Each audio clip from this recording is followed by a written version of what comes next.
Something that's really cool that I got to learn and witness in real time today was the power of nuance. People often talk about how it's really important to be detail oriented, especially in a field where you're working with people. Well, today we had a patient, and I'm going to spoil it for you. The patient had PTSD. Of course, when you're doing a practice question about it, it's all the information is there for you and it's kind of hidden in information, but it's still given to you as a hint. Whereas when you're trying to identify it clinically, you're kind of digging through the symptoms, trying to identify it yourself. Well, I had already done the interview with the patient along with the resident and the other med student, and we were talking to the attending about it, and he was like, "Oh my God, you guys are missing this diagnosis. You're missing some really key details." Then he tries to give it to us kind of like how a practice question would, but he leaves out the fact that she has previous trauma, and then tries to tell us "Oh, you guys are missing a big point, and if I tell it to you, I wouldn't have questioned. You guys are gonna get it right away, but let's see if you guys can get it." Ultimately, we gave in, and he tells us she has PTSD, and when he starts going through it, we're like, "Oh, she does, because the symptoms are there, but they're not presenting classically or clearly as we would hope." A symptom of PTSD is that patients tend to be more withdrawn, but this patient doesn't say, "Yeah, I avoid all social interactions." The patient says, "I only have two friends, and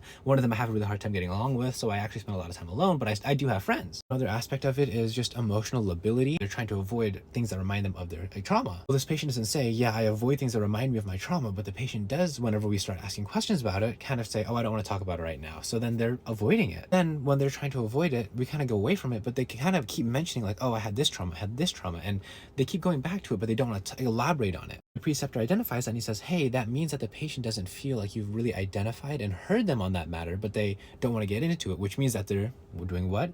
Avoiding it. There's a lot of little details like that we picked up on. So it was really cool that this preceptor could not only identify it himself, but also teach it to us and help us learn to be detail oriented and nuanced in a way that some things don't always present classically as you'd expect, but they're always leading you towards the right direction. That was a really cool experience that I had today, and I probably didn't represent it as well as it actually happened because I'm still trying to learn it myself, but I figured I'd share that a little bit because I thought it was cool, and I hope that you do too.